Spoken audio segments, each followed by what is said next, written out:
Izzy is just very resilient. I'm almost done with this. This is for you. Izzy is the most outgoing child I think I've ever met.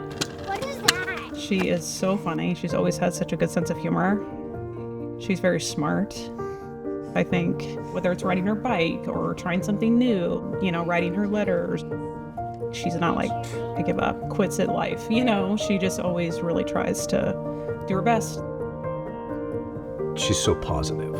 Like there's never many moments when she's below the weather, like emotionally. She's just got so much personality for being 5.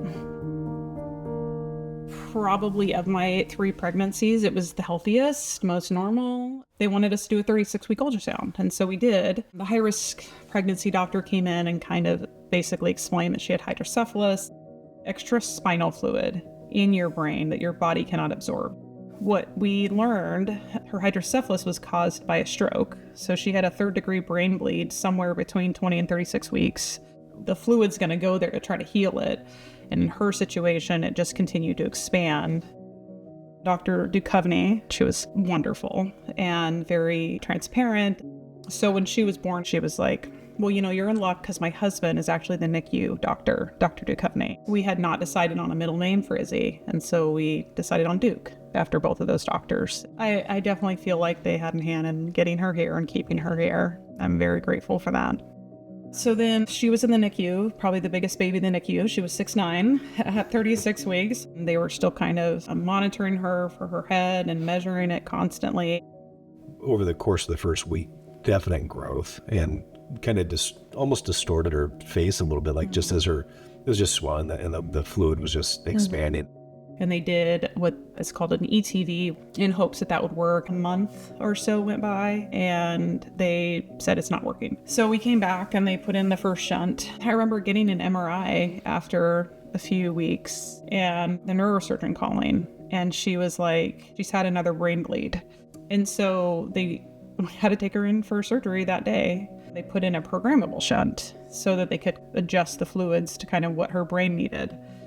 That worked well for probably 2 years or 1.5 years until she was probably 2. And then it was like failure within like months. Our neurosurgeon, Dr. Sayama, she's just an angel. Then once she did the 3rd fix, it's been good since then.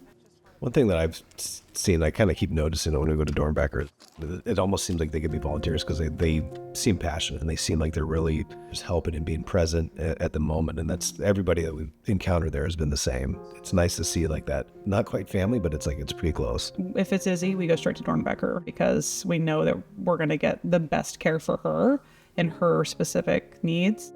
Like you feel confident, I think, and there's so much competency that comes out of that hospital.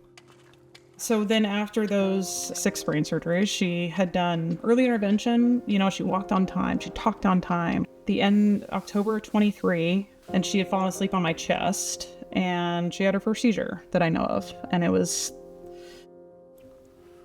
sorry. Seizures are kind of a whole different thing I wasn't prepared for. Because as a mom, you feel so out of control. That was a journey in itself to try to, figure it all out. That's still something we'll deal with probably forever as she grows and develops.